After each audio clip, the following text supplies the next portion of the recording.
Hello, everyone, and welcome to Really Old Movies. I'm your host, Harrison Scullin. And today we got our very special guest, Alex of Geeks and Flix. And today we're going to be talking about all three versions of the movie The Thing. And so before we get started with that, Alex, why don't you introduce yourself to the channel? This is like I don't even know how many times I've been here. Probably fourth or fifth time.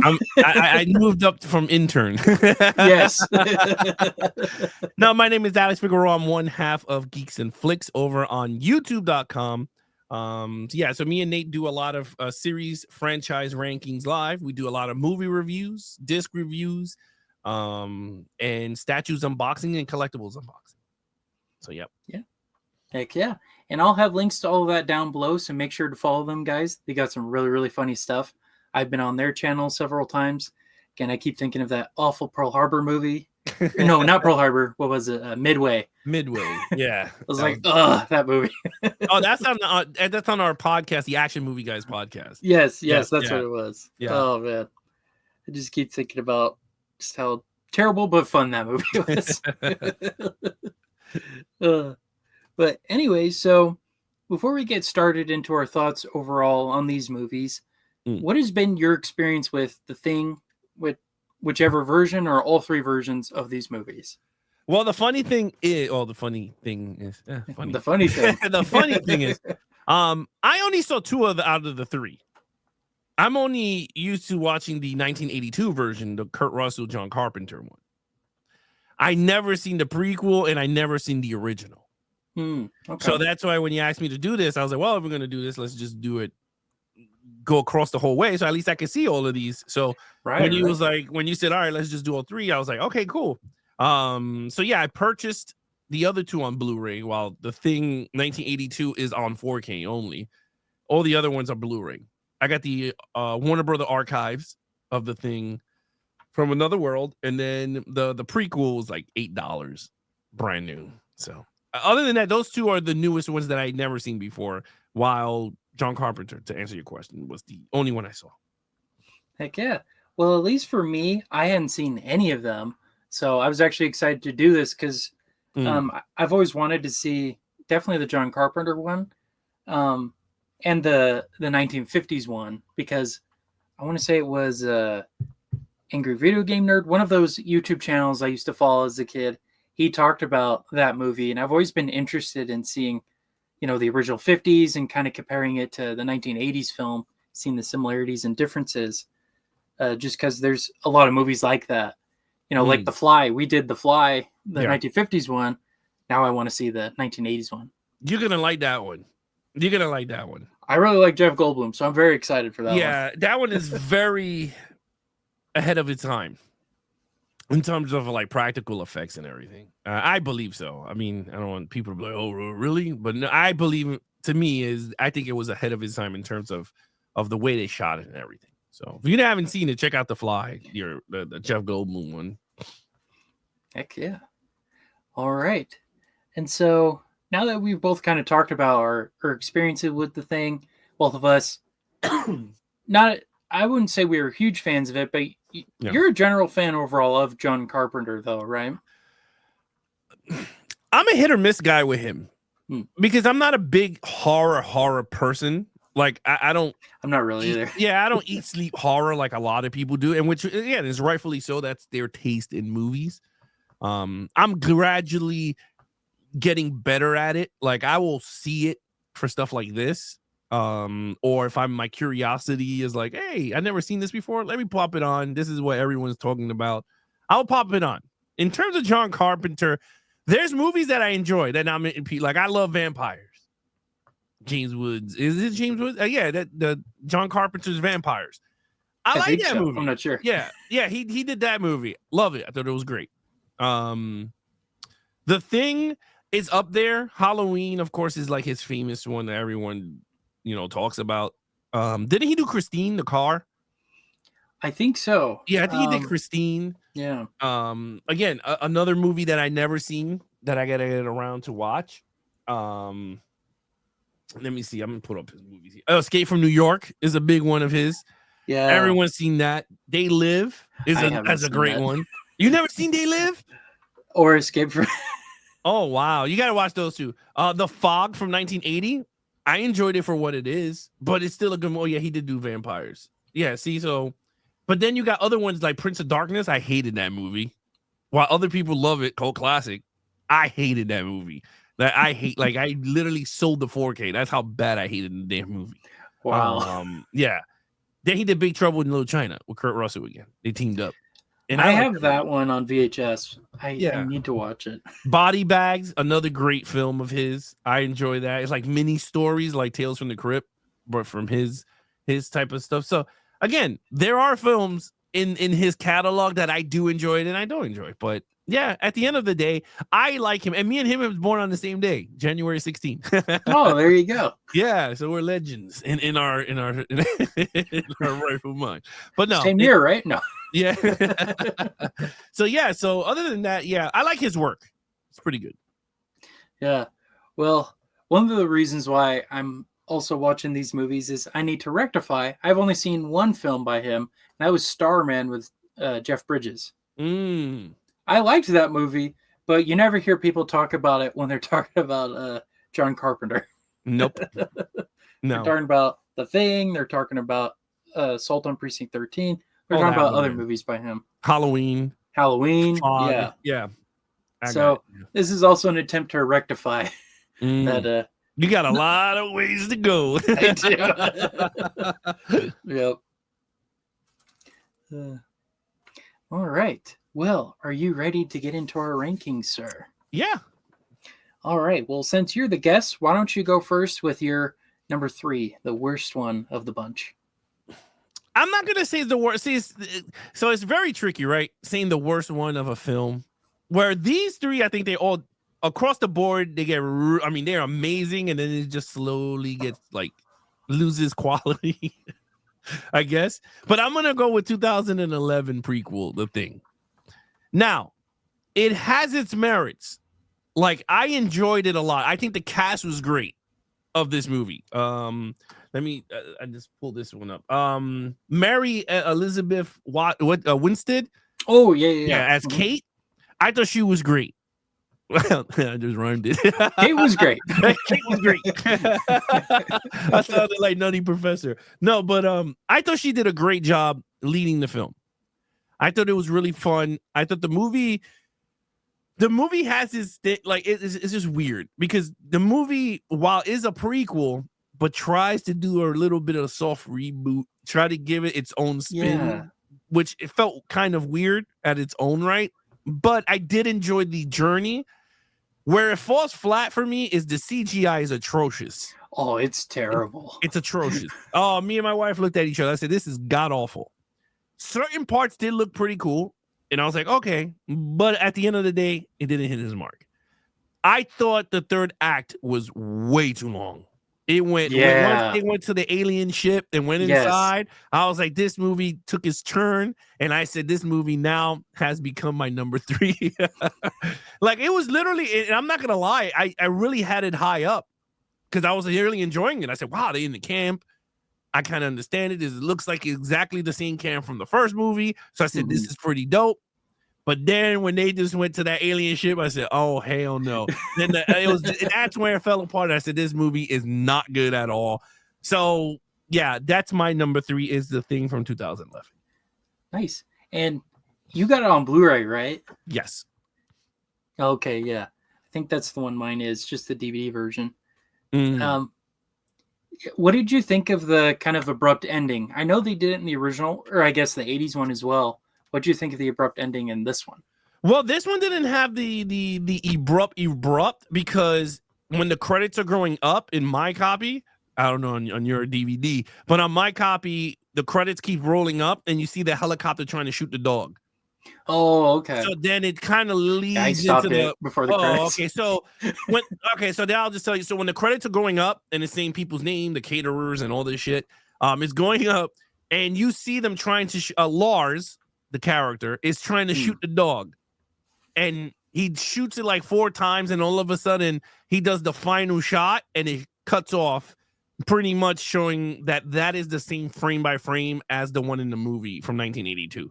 Got it. So it's the same thing, different helicopter. Well, the same helicopter, different color of the helicopter. Same helicopter. It's just one was bluish, like a sky blue, and the other one in 82 was like a weird blue color. But they trying to mimic the shot, but it worked. But the abrupt ending.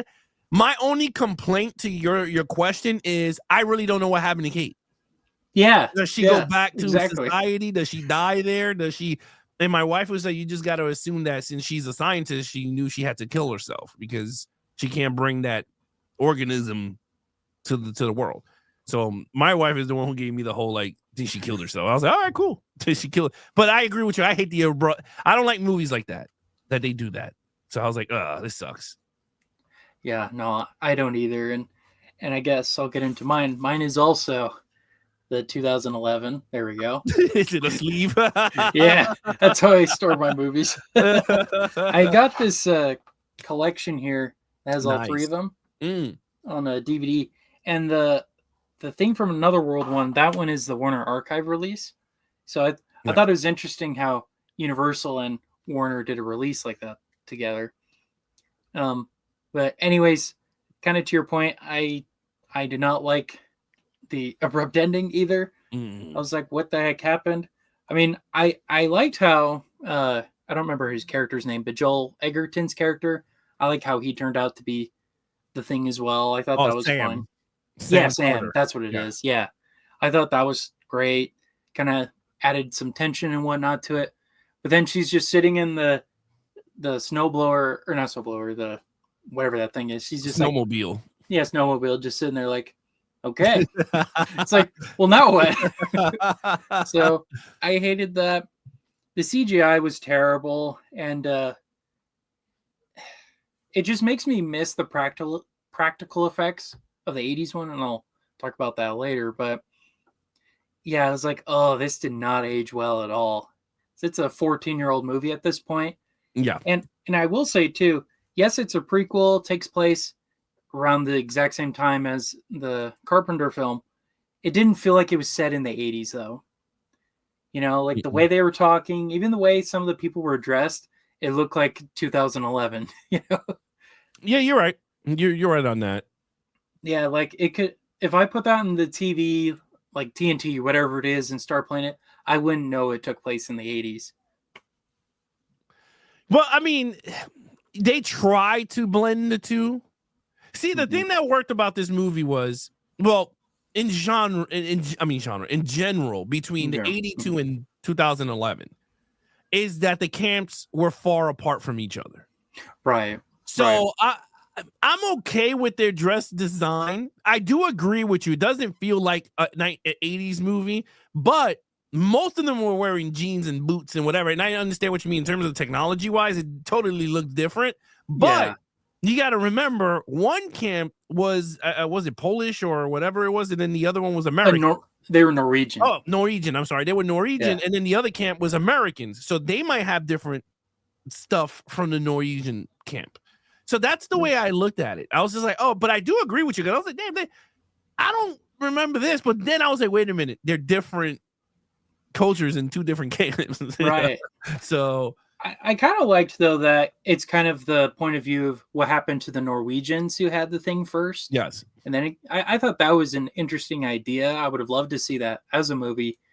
But I don't know. 2011 also seemed a little late and kind of random to do a movie about the thing. It's like almost 20 years later. Well, the funny thing is the 2011 is from the Norwegian camp. It's just that they all talk English. That too, yeah. So, yeah, I agree with you. I unless they did it, it would have been smart, and I think it would have been a really smart idea if the film was presented in the Norwegian language with the subtitles in English. Yeah. You know what I mean? So let them talk that language, and then when they meet up with Kurt Russell, like whatever they did, then when the Americans come in, it blends in. Like they can't talk to him. Because there is a part, and I don't want to jump ahead, but there is a part in the thing from 1982 that Lars is talking in Norwegian, and Kurt Russell's like, bro, I don't know what the hell you're saying. And they're shooting at each other. So if they would have did that in this prequel, I would have been, that's dope. Because then it's totally a prequel to the first. Because you'd be like, okay, this is from that camp's point of view, them crashing the United States, the dog running into the United States camp, and then Lars is flying with the helicopter. So I agree with you on that. on that sense. They should have did that because it was American throughout. Kate was the only American in the Norwegian camp because she's a biologist or whatever the hell she was. So it was, and I was reading a little bit behind the scenes. So the director of this movie, I can't pronounce it. It's a Norwegian name, but I guess he had the executives on his back so much that at the end of making this movie, he vowed to never make a film in America again. Like he had such a horrible experience because they forced him to do reshoots. They forced him to make it in 3D at one point. He was just done with it. So I do wonder too if maybe that affected this film as well. It could be too. I mean, look, we can say whatever we want. Filming in America, it must be one of the hardest jobs because technically the director it's his vision, but at the end of the day, you're gonna have dudes above him telling him what to shoot and how to shoot it. And it's like, is it really his vision if you're just gonna come and tinker toy with his ideas and do whatever? So if they did come and destroyed it, you could literally see it in the movie. I mean, you could totally see because the beginning of the movie, like I said, the first third of the movie, I mean, from the beginning to the middle of the movie is really great. I was into it. When they took it out the ice, I was like, this is really cool. But then it just falls apart. And you could totally see, now that you said that, you could totally see that the studio heads came in with the goal, hey, they should go on an alien ship. Yeah, it should be big. And I can see that now. But yeah, I agree. If that's what they did, then you know what? More power to him. Because, I mean, this is a big property. I mean, the thing is not as crazy, but is well known in the United States. Mm-hmm. I could see it for why. But again, you got to if you're going to put this out there, let the artist do his stuff to it at the end of the day. Right. It's a difficult balance for sure because we don't want them to go too far to where it doesn't fit at all in the story. But then again, you don't want to stunt his creativity either. It's got to be a two-way street where they learn to negotiate and whatnot. And it just sounds like they couldn't, which is too bad. Because I think it would be interesting. And I wonder if it would have been better if it was just a sequel rather than a prequel. You know, then they didn't have to worry about it connecting too much. I don't know. Yeah, but where would you go as a sequel? Yeah. See, because this made sense. This made sense in the sense that, you know, the thing from 1982 did lay out the Norwegian camp. They did. That's true. So at least they had something there. It's just that they didn't utilize it right because of, you know, studio interference or whatever. But again, if we said like how me and you just stated, if the film was from the Norwegian point of view and their language and everything, make it even more creepier. And then when it goes to, you know, which I don't understand, like why couldn't they just do the same puppeteering as the 1982 in this movie, and then they could have just gradually look like the same as the other movie. They had stuff in this that they didn't have in the other one. You had little ones that turned into big ones, and I was like, when did this happen? I know in the other one they had the ones with they look creepy, but this one has some like CGI ones, like they go on the walls, and I was just like, oh, see. I hate when movies expand on the lore way more than what the original was. Like you didn't need to do all that. You could have just did the little one that spawned the little legs and then could have. Oh, that's so creepy. It was creepy, but you could have did so many of those and just went off. So that's my only that's the thing I hate about this stuff. Imagine Alien Romulus with, you know, the director going, "Oh, we're gonna make new face huggers." People will be pissed. You know why? Right. But what did he do? He went, well, in all these movies, there's one face hugger. Well, why not give them 500 face huggers in a ship? Didn't that make the suspense more better when you saw the thing crashing and you saw all those tons of face huggers running towards them? I creeped out. I was like, holy hell. But that's what I'm saying. Like, that is when you know what to do with it. And I feel like with the thing, they wanted to throw all these new things to it. And it's like, bro, like, you don't need to reinvent the wheel. What made the original better? So that's just me. So and I definitely noticed too, because in the 1980s one and even the 1950s one, it's more of like almost like a murder mystery where they know that there's a monster out there killing everybody, but they also don't know if the other person is a monster, right? You're like, you know, you could be the thing or you could be the thing. It's more of a story of people losing trust and whatnot, kind of like And Then There Were None, or like the game of Clue, you know, that kind of stuff. Yeah. And I feel like this movie kind of lost that and didn't get too much into that, which is what makes it interesting to begin with. Is, you know, you got to the humans kind of turning on each other. This one did it a little bit, but not as much. I agree. That suspense of the film went out the window like within the third act. It just disappeared. And that's where it makes, the original different from this in terms of story. But you're right, it didn't have that lack of murder mystery to it. It was just like, and then every time they did do it, they were like, it was and then the guy's like, well, you're not going to tell me nothing, we're going to leave right now. And it's like, what? Like, yeah, there's a virus, there's a virus, and now everyone wants to leave on this ship. It just to me, it was just so I don't know. I totally agree with you on that. Or the scene with the blood on in the bathroom, they cleaned it up. Like, really? Yeah. Who the hell cleaned that quick? They cleaned it up, or they leave no traces behind with teeth, and they can't replicate metal objects. And I'm like, this is so far fetched. Yeah. Like, the scene where she's like, open your mouth. Yeah. So I could see, but it didn't work. I don't know, certain things. But I agree with you. That sense of the suspense just went right out the window. Yeah. One more point that we'll move on. I also didn't like how she was saying they can't, for some reason, the thing can't replicate metal. And then that happens to be at the end. She's like, how I knew it was really you? You had your earring. I was like, oh my gosh, this is so terrible. So that, that's funny because when that scene was coming up, I was telling my wife, this is really stupid. And she's like, what? I rewinded it and I was like, look, the camera focused on this guy's earring to show you that he is the real guy. And we already know he's going to switch. Big arrows pointing at him. Yeah, going original. Like, so my thing is, when the hell did he die? Yeah. When did that happen? And why would he help her get out too? Yeah, because remember their point is to get out. Like the virus. I guess it wants to escape. Yeah. So, but at the end of the day, it was just like so obvious. And then she was like, "Sam, it can't be you." And then he shot him with the flamethrower, and I was just like, "Oh, anticlimactic crap." Yeah. Yeah. So I did not like it. Garbage movie, but we both agree it's the third.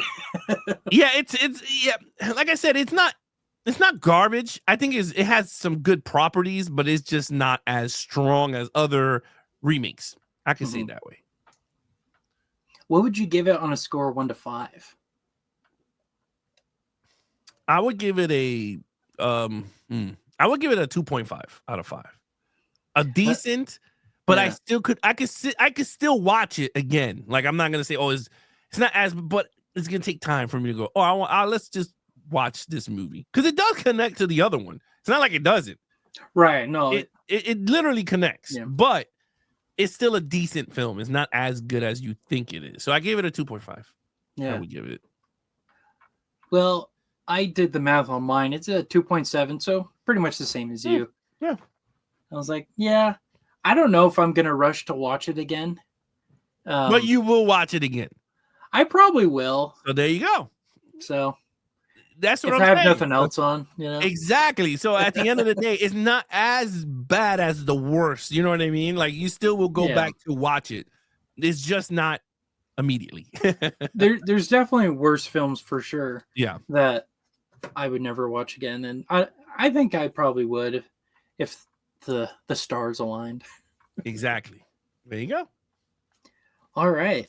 Well, let's move on to our number 2. Witcher number 2. Okay, so this one was kind of, not as hard as it should have been, but certain things I didn't like about this movie, but then certain things I did. So I'm going to go with my number 2 is going to be The Thing from Another World from 1951. Okay, one, I love that it's black and white. I'm a sucker for black and white. You know that. So I'm a big fan of black and white. So I was like, that's kudo points. 2, stupid logic from the humans in this. I'm like, you know what? I don't like to give deduct points on stupidity of humans in these movies because it's 51. So I'm like, whatever. But come on, bro. The scene that they go, when he comes through that door, we're gonna throw gasoline as much as we could and flame it. And I looked at my wife. I'm like, you're indoors. Like, why would you want to burn down there? Why are you still in there? Yes. And when they did it, I was like, chaos erupted. And I'm like, what is wrong with these dumb humans? They're scientists. And they figured out the fire indoors. Like, stuff like that was buffoonery. It looked cool, though. No. Like I said, it was practical. It was dumb. It wasn't pretty dumb. But at the end of the day, I mean, you have dudes with flamethrowers shooting it. You had to do with the kerosene, throwing a bucket of kerosene on them. But what I loved about it is that it was practical. And you can see the guy in it, and he runs out the window and chucks the way, woo!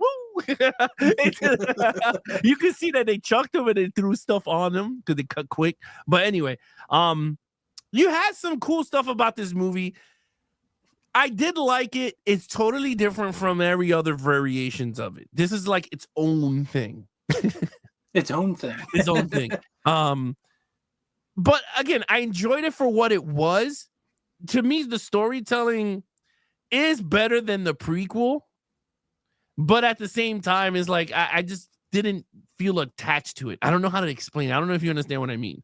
Like, I wasn't attached to it. I was just like, well, okay. Like, I was just like, Like, even at the end when they did this whole scientific thing to catch him with electricity and I was just like, oh Jesus, this is so 50s. I was like, you know what I mean? And they hit the electricity and he's like, and he turns into like slush. And I was just like, oh, come on. Like, I don't know. I guess it's just me, but I liked it a lot. But at the same time, it's just something I didn't connect with it as much that I thought I would, because a lot of people told me this movie is like amazing, like the greatest thing since sliced bread. And I'm just like, I didn't see it, but I did enjoy it, if you understand what I mean. So yeah, that's my number. Definitely. Well, I have a little bit of behind the scenes about this movie. Oh, snap. So, did the studio interfere? You're right. No, but it also came out the same year as the original The Day the Earth Stood Still, and a film called When Worlds Collide, which I believe is part of War of the Worlds. And this movie outgrossed both of those. And you know what's crazy? If you would ask me, and you're going to be like, no way. I think The Day That the Earth Stood Still, I enjoy that movie more than this one. Really? Well, then I need to see it. You never seen The Day the Earth Stood Still? Nope. We did I don't want to off track, but we did that's fine. We did the original versus the Keanu Reeves version live. And I was like, man, I remember the Keanu was, this is not as good. But then we put on the black and white, and again, it's black and white. So I was like, oh, and the movie is phenomenal. Now I know why Fox Mulder always watched it in the seasons in X-Files. Like, he always had they always show like a TV and he's watching something old on the TV. One was like the original Fly. Not the Goldblum, the other one, the original one with Vincent Price. Vincent Price. Yeah, they had that one, and then he watched there was like an episode of him sleeping. You see The Day the Earth Stood Still, and I was meant to watch it. Let me tell you, Harrison, I think you really would enjoy that one more than this. Okay. But I don't know what you think of this one. But I'm just saying, I think you will like that one more. It had a meaning. Like, it's weird. It had like a message behind it with like aliens and I don't know. I thought it was really cool. The message was really dope. I didn't get that in the remake, but in the original is pretty cool. Like, I liked it a lot. But now that you say that, I enjoyed that one more than this one, but this one was pretty good too. Okay. Well, I definitely want to check it out, because what I like about 1950s movies like that is, at that time, everyone was worried about, nuclear war, the end of the world, foreign invaders, like maybe Russia coming in, that kind of thing.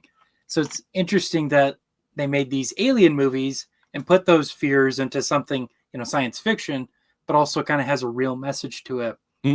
I've always liked that. That's what I love about these old sci-fi films, is that they kind of make you think. They'll present an idea and then kind of leave it up to you. It's also what's great about Star Trek, the original series. I've always liked that about it. So yes, I definitely want to see it, and maybe I'll have you on so we could talk about that. Oh yeah, and yeah. The Keanu one too, if you're willing to do that again. I'll sit through it. I'll sit through it again. Why not? We'll do a similar thing to this one. All right. Well, I'll talk about my number 2. Now, this was very difficult for me to decide. And the differences between the two movies, percentage-wise, is just 2 points. Like, I was on the fence. It could have been one or the other. But ultimately, my number 2 is The Thing from 1982. What? Yep. No. Just barely. by 2 percentage points. And here's why. I love the cast. I really love Kurt Russell. He was my favorite character of the whole film. But I have to say, some of the issues I had with the plot were everything kind of just starts. Meaning, like, as soon as we see the dog and all that, essentially the attacks happen like 5 minutes after that. You know, we don't get time to get to know the characters a little bit. I'm fine with like a couple minutes, but like we barely get to know who these people are. So once they all start dying, I didn't feel as attached to them as I did with the 1950s one, because I kind of felt more connection with them a bit, if that makes sense. No, I understand what you mean. Yeah, but I absolutely love the practical effects in this. They were incredible. Some were still really gruesome. I was like, whoa, like the dog one. Holy cow, man. I was like, oh my gosh. And then on a side note, as soon as that dog scene happened, my dog was down underneath my desk. Her head popped out. I was like, ah! It freaked me out. It was like perfect timing. Scared the heck out of me, man. Punch it. Get out exactly. Get out of here. But no, I loved the practical effects. I love the actors. Keith David was great too.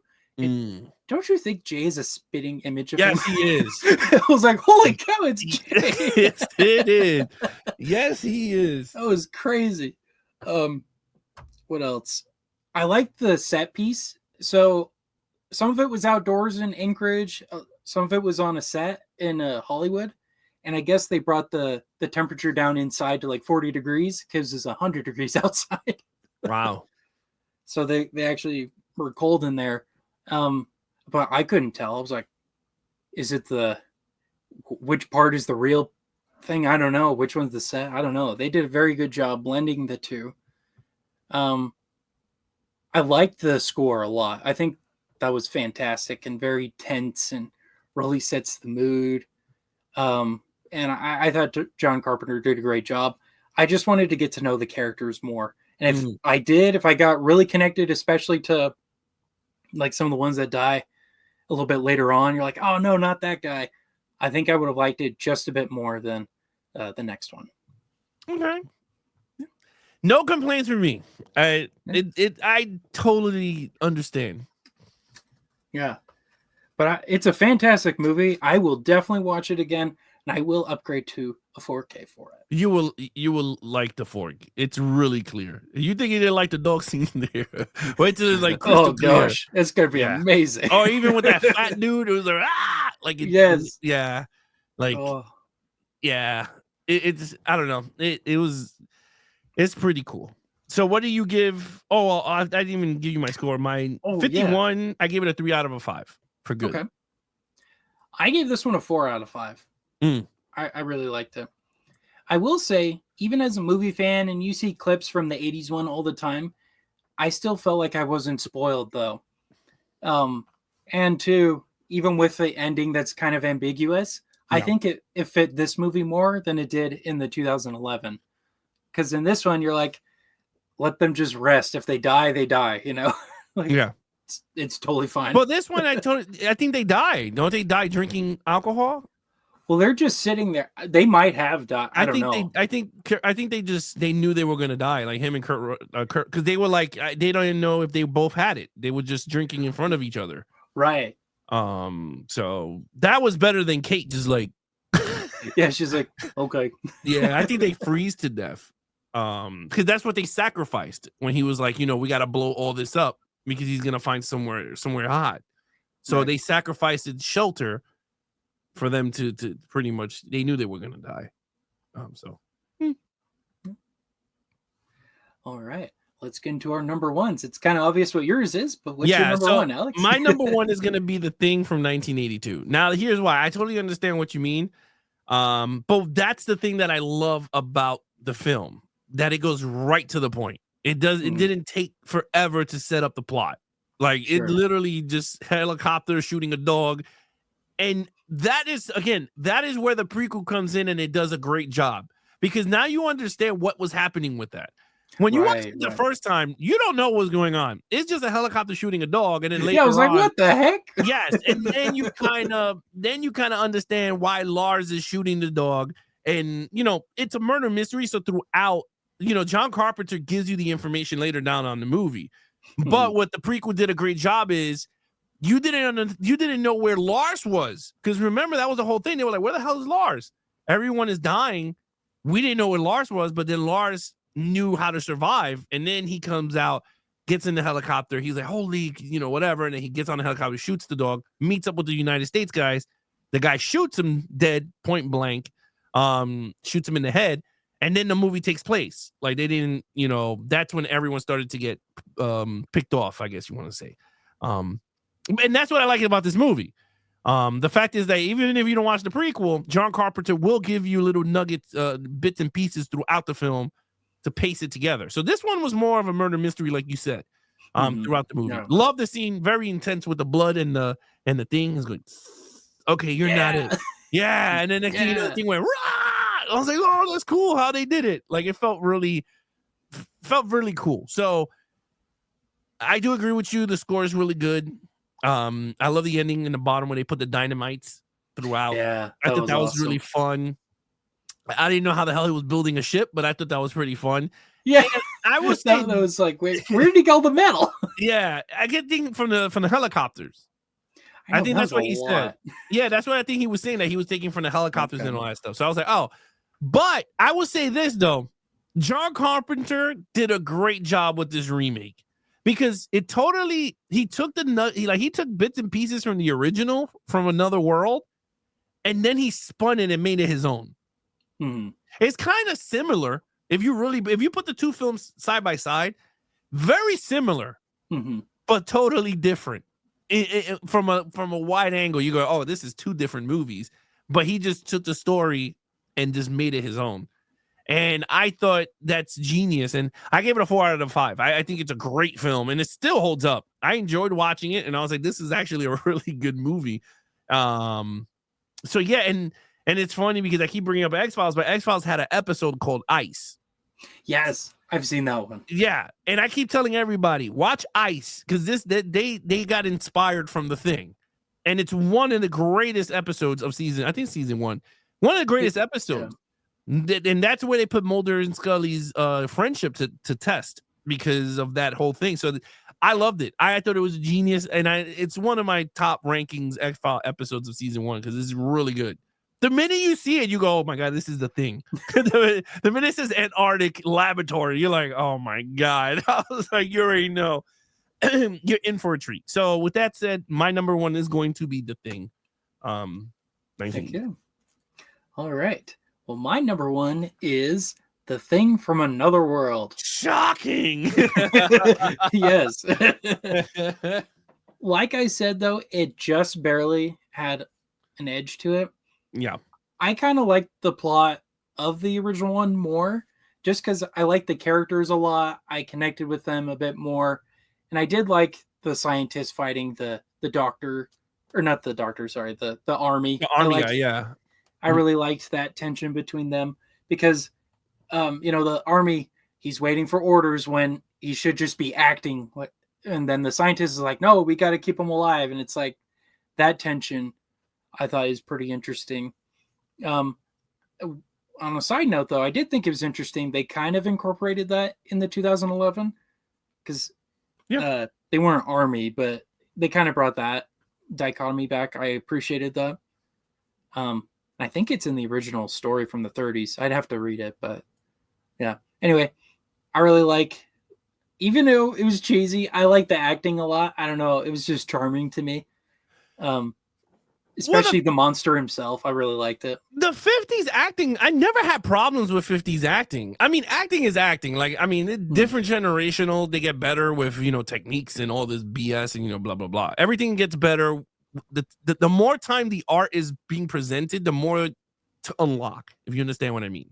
You know what I mean? Like your style, all these things will just gets better and better. So like for me, the 50s was, I had no problems with the 50s. Yeah, they were corny and stuff, but that was the time. That was that time. I agree with you. The scientist in that movie was weird as hell. He didn't even tell them that they were going for a ship. He was just like, there's a beacon, and in that beacon, you're gonna take me there, doctor. Like he did, and the guy was like, we'll take you there. And when they get there, there's like a wing of a ship sticking out.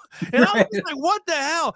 But that's what I'm saying. Like, it's totally two different films, but it's kind of the same thing. And I totally agree with you. The scientist in this was sacrificed himself because he's like, he just wants to talk to him. He's there going, I am your friend. And he slapped him. Said, so it was funny. So that's the only thing 82 doesn't have is the scientist. Right. But they kind of have that with the doctors, but it's not the same. They did. But again, that's what I see. And that's the thing. It's like, that's what makes 82 fun, because if you look at it from the prequel to the sequel, if that's what you want to call it, which it is, then you kind of understand why you didn't need a scientist, because that damn worm just came into another place to raise havoc. Like they didn't have time to examine anything. Like Kurt Russell was just thrown in the middle of all this. Like he didn't know what to do. So that's why I like it. It was just they just threw fuel to the fire in this one. While as I totally understand your point of view, this one had way more setup in the film with the science. It's definitely a slow burn, but I really like it. Very slow burn. Very slow burn. But when it picks up, just like the movie. Definitely. And I'm also a sucker for the romance. You know, I like the romance between Hendy and the lady. Okay. I admit I like it. I like having that kind of tension too, because he's not just thinking about his friends, he's also thinking about her, keeping her safe. I like that too. And I like the creature effects. They weren't super crazy and elaborate or anything, but the guy in it was huge though. The actor they picked, he was a huge guy. What was his name? I have it on the cover. James Arness. Arness. James Arness. Yeah. He was huge. Like, that's, if you're gonna pick a monster, that's the guy right there. Yeah. Remember the scene when he locked himself in the veggie room or the pantry or something like that? And the doctor knew something weird, and then they all left. And he was like, interesting. And he held up the fruits, and the fruits was like all radiated. And then the dog, he stuck the dog in the thing. He was like, he came in here to feed. Oh my God! He drank his blood. Yeah, he drank his blood. He's looking to eat. He was like, "We'll come back at midnight." So, like, again, like, there's certain things in the film that I enjoy. Like I said, it's not a bad movie. Like the one I totally understand why, because you love these type of movies. Like I do. I'm a sucker for them. Yeah, you're a sucker for them. But it is a very good movie. It's a very good movie. So you can't go wrong with either one, to be honest with you. Yeah. And like I said, it was a very difficult decision because, you know, like I just have it broken down here. I love the plot in the 50s one, but then I love the music and the costumes and all that more in the 80s one. So it's like, which do I decide? But ultimately it came down to the plot itself. That's what won me over with the 50s one versus the 80s one. Yeah, I mean, I felt like they both the same plot. It's just different. It's just different takes. It's like which one you prefer. Different interpretations. Yeah, and it's like which one do you prefer? The one that throws you into the whole thing, or the one that sets you up? Like, so I totally understand why you picked this one as number one. Just like as I picked 80s as my number one. So nothing wrong with that. Yeah, it reminded me a lot of Frankenstein, the Boris Karloff one for sure. Yeah. Because even in this movie and in that movie, we actually don't see the monster too much. Like it probably equates a total of like 5 minutes, if that. Yeah. And when you do see him, it's like a blip in the screen. Yeah, it's very quick. And I don't imagine this was a big budget movie. A lot of these sci-fi films were B films. So I'd be curious to know if they had a bigger budget, what it would have looked like. It says, okay, so this movie was budgeted at 1.6 million. Okay. Just as in 1951, The Thing from Another World, its estimated budget was 1.6 million. That's a lot. Yeah, filming on The Thing started on October 25th, 1950s at RKO Soundstage, one of which has been used for Citizen Kane in 1941, with an A-level budget set at 1.3 to 1.6. Oh, it was 1.3, then later increased to 1.6. Oh, okay. I bet it's due to the fire scene. Yeah, you're probably right, because those look really cool. Yeah, they look like they burned the shit out of stuff. And people too, like yeah, even if they were stunt people, still there was real people. I'm not gonna lie to you. When he gave her the bed sheet, the bed what the hell is it? The mattress. Yeah. When he gave her the mattress and he goes, "Do not move and stay behind this," and they started flaming everything, I was like, okay, this is real. You never seen that in the movie where they go, take it. Normally the female will go in another room and get out of the frame. She was literally behind the damn thing and they flamed. Yeah. So I have a feeling this budget was due to the fire effects of it, maybe makeup here and there. It was probably the fire though. But it was the fire. That was pretty elaborate. And how many times they did it to stuntman to get doused in flames and then put him out and try it again. Having to jump out a window too. Yeah, so because remember when we did House of Wax, and remember when they burnt down the House of Wax in the beginning, and we're like, man, that looks kind of real. I guess most of the budget was in that in the ending. Definitely. So yeah, that was a great movie too. But if you like those kind of old movies like Frankenstein, House of Wax, all those older ones, this one will fit in just fine with them. Even the electricity at the end. Even the electricity where he's like, ah! Yeah, he does sound like Frankenstein. He's like, my favorite part is when, I don't know if you laughed. I laughed when he was walking on the side of the plank, and the guy goes like, "How are we gonna get him on the plank?" And the guy threw the wood, and he jumps. He's like, yeah, that was funny. He jumped over the axe, and then he just jumped on the thing. He's like, "A little bit more, we got him," and then he hit it. Oh my god, I thought that was too funny. I don't know why he needed to be on the plank. I was like, does it matter? I didn't think so either. I don't know if the currents were in the wood mixed with the water, but I was just like, dude, if he's stepping in water, I was like, whatever. They needed him to jump, so they threw the axe, and I thought that bit was like mad funny. It didn't need to be funny, but I laughed. I was like, it was funny. Oh, well, that scene reminds me though of at the very end where the reporter guy's talking about what just transpired. I love how he said, just like Noah with his ark, we destroyed the monster with an electric arc. I was like, yes, yes. I love this dialogue so much. I like that ending with the guy giving his take. I did too. That was really cool. good. Yeah, I thought it was very different. I felt like it was like a different take of an ending of it. Yeah, absolutely. All right. Well, those are our thoughts overall on these three things. We three things. So that's going to be the name of this video. We three things. We three things. But anyways, I thought this was a great experience overall. I definitely want to do something like this again, whether that's with The Day That Earth Stood Still. And we even tried doing King Kong at one point. I think this format would be better for it, for sure. Yeah, I had a good time with this. This is a fun time. Yeah, I mean, smaller franchises is easier to break down more than their 8s and 10s and 12s because it's just so daunting. You're like, oh Lord, we're up to 5 movies in, and then it's just like you're kicking yourselves. But when it's a movie that goes from like the 50s remade in the modern world, it is pretty fun because you could see the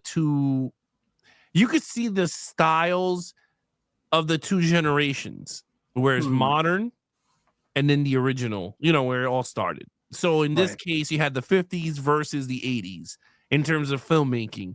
And to be really honest with you, sure, the 80s had way better cameras, way better set pieces, way better actors. But at the end of the day, it was the same story, two ways different. I mean, told different. But at the end of the day, it was the same conclusion. They both were great. It's nothing different. I can't tell you that the 50s one was really horrible because I really enjoyed it. Whereas the 80s, I can't tell you that was a piece of crap because I really enjoyed that one too. The prequel sets up for the sequel. So I can't go, that was super duper bad, because that one actually did a really good job setting up the plot for the thing from 1982. So yeah, it's almost the Rogue One of the Thing franchise. Yeah, pretty much. It is the Rogue One, but it was just at the end, like I said, the movie was really good, but the third act it fell off. If it did not have that third act, the movie would have been a really good prequel into the sequel of the Thing 1982. But for right now, 50s, 80s battle, I think they both did a fantastic job telling the same story in two different ways. And that's what I enjoy about remakes. I hate when they do remakes that is the same as the 50s. If it was the 50s one retold, I totally would be like, this is not what I wanted to see. Right. But yeah. So. Well, and that kind of reminds me too, like when we did the House of Wax, or I guess Mystery of the Wax Museum versus House of Wax, where the 30s one was set in contemporary era, and then the 50s one was in the Victorian period. I thought that was an interesting difference. It's the same story, but different interpretation. Right, but the problem with that movie was, while I personally thought the Vincent Price was like amazing, it was, if you really peel the art, if you peel the skins back, it's the same movie. I mean, frame by frame. Like in some scenes for sure. By frame. They literally he's taking the body. Yeah. When you literally take out Vincent Price and you put the original guy in the same spot, you could literally just move them and they're in the same spots, same frame by frame. Sometimes they look like they were in the same house of wax that they filmed in the original. So true. While I do enjoy both films, again, I enjoy both of them a lot. I enjoy the Vincent Price a lot more because I like Vincent Price as an actor, but at the end of the day, it didn't do nothing to me because it was the same movie told 20 years later. I think it was from the original. I think so. It was about 20 years. Yeah, 20 years later from the other one. So I was just like, this is so dumb. It was the same movie over and over. Now they did the House of Wax in 2006, which was totally different from the House of Wax of this one, but that was generational because that was straight up like a Texas Chainsaw style of House of Wax. But I mean, I don't know what. I would like to do more of what we did here. Whereas we could look up an original in the 50s, 40s, 30s, or whatever, and then compare one of the films that they remade later years. Yeah. That is fun to do. Well, I was actually thinking of King Kong because you got the 30s one, the 70s one, and then the 2005 one. I think that'd be an interesting trifecta there. Yeah. That one would be fun to do. And even the 2017 one. I don't know, 4 might be a lot, but yeah. That one's been remade a lot. Yeah, so but you got to think of the ones that turn the period. So like the Peter Jackson one is more, from what Nate told me, that was more in line as the original. Like it was the same as that one. So that's true. So that one should be your third one. So that should be your modern version of the originals. So if it's the original one is from like whatever where it all started. It's like 33, yeah. Yeah, so it'll be 33. Somewhere in the 40, 50, 60s, they must have lined somewhere. They did a redid, and then it'll be the Peter Jackson should be the last one. Yeah, I know the 70s one with Jeff Bridges where he's on the Twin Towers. Oh no, that was horrible. That was not good. The Return of King Kong or some stupid stuff something like that. Yeah. But anyway, we could do something like that. But if you want to do the next one, if you want to continue doing it, I don't mind doing it. I enjoy doing this stuff. We could do the Day the Earth Was Still because that's 2. I think we'll do that one next because I'm in a more of a sci-fi mood lately. Well, I'll probably be in season 5 a couple months from now. But yeah, no, whatever. I'm just saying. I mean, yeah, if you want to do that, I'm down for that one. It's been a while since I've seen the black and white. But my favorite scene, I'll just tell you right now. I'm not gonna spoiler alert. I'll just tell you, and then when it comes up, you go, "Oh, this is his part when he gets in the elevator." That's when you're gonna go. It's a very interesting scene. I like it. The conversation he has with the humans. It is funny. I get it. Oh, the Keanu one then? No. This is the original 1950. Oh, in the original one. Oh, yeah. Wow. So what happens is like I don't want to, but the thing is that they come to Earth, and things start to happen. But he mingles with the humans to see how humans will interact. but it's really dope. Like there's a message there. The Keanu Reeves is just totally 360 from what the original was, but there's a scene he goes into the elevator. I'll just leave it there. And then you see it, you're gonna go, oh, I totally see why he likes this scene. It's really funny. 50s humor or whatever the movie came out humor. Yeah. But yeah. Well, cool. Oh, one more thing I want to add before we close. I thought it was cool that in the 50s and the 80s they had the same kind of title card at the beginning. I thought that was really cool. It's a creepy title card. The Thing. Yeah. Even the prequel, it goes. Yeah.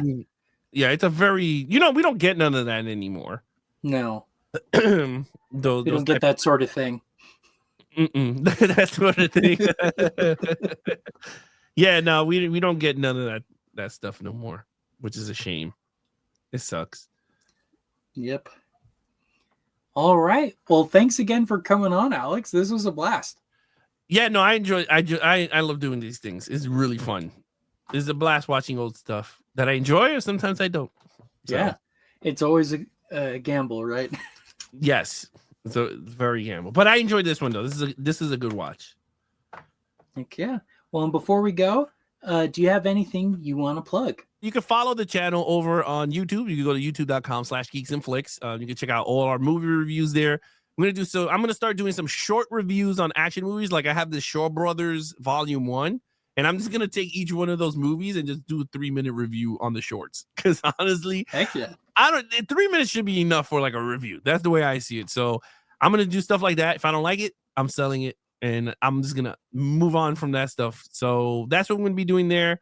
I'm gonna be adding some video games live streamings, some 4K reviews live to interact with everyone. And then me and Nate do every end of the month, we do movie reviews, like a series franchise. So we just did Harry Potter and the Hunger Games for January and February. March is going to be the Scary Movie franchise. That's going to be fun. I never seen none of those. Only the first one. I never seen 2, 3, 4, and 5. So that's going to be pretty fun. We're going to be doing that. And I think that's pretty much it. Nate does his Out of the Theater. He goes to the theaters every Friday, and I put up his reviews on that. And then, yeah, that's pretty much it. And yeah, I do a lot of statues unboxings. You'll see a lot of stuff back there. Is going to be, it looks like someone's hanging. Right here, right? It kind of does. Yeah. It looks like someone's hanging. That's my daughter's Frozen dress. I totally forgot to bring it down. It looks like I have someone hanging there. It look creepy. But yeah, back there is my next to Batman. Yeah, right next to Batman. He can't save her. Yeah, so if you notice back there's a lot of statues. I unbox a lot of those things in the on the channel. I have way more to go, but yeah.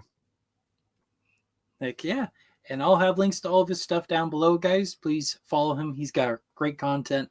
They're really fun guys, especially the action movie guys. I love listening to that podcast. It's really fun.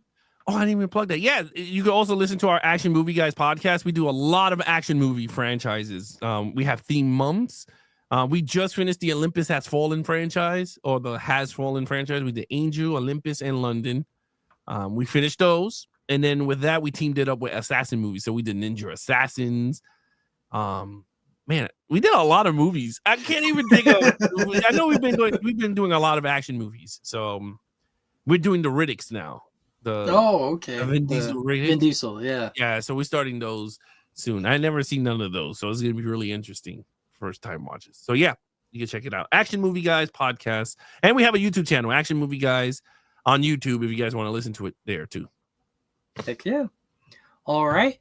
Well, and thanks again for coming on, Alex. And you can follow me on Instagram, Facebook, YouTube, pretty much everywhere at Really Old Movies. I have new podcasts that come out Mondays at 7 p.m. Pacific Standard Time. And I talk about films from the 1890s all the way to 1965. And so with that, this has been Really Old Movies. I'm your host, Harrison Scullin. This is my guest, Alex. Take care, everyone. Bye-bye.